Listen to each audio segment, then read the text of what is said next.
Matapos ang mahigit 2 dekada, opisyal nang nagpaalam si Rita Daniela sa kanyang longtime home na Sparkle GMA Artist Center sa loob ng 21 years.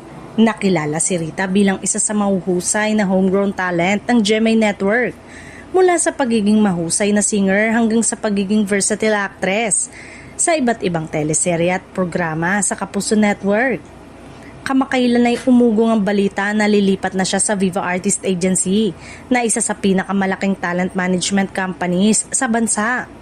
Ang naturang hakbang ay agad na nagdulot ng espekulasyon sa social media, lalo na't kilala ang Viva sa pagbibigay ng mas malawak na oportunidad sa pelikula, digital platforms, concert at iba't ibang television network.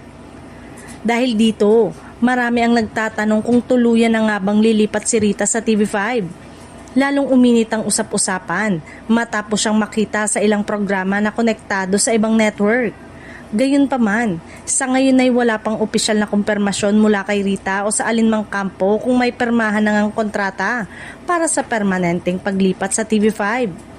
Para sa ilang showbiz observers, hindi nangangahulugang kapag lumipat sa Viva ay automatic na may bagong mother network na agad.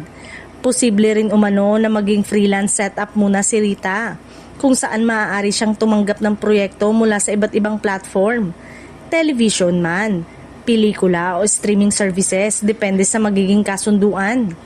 Samantala, patuloy namang nagpapakita ng suporta ang kanyang mga tagahanga.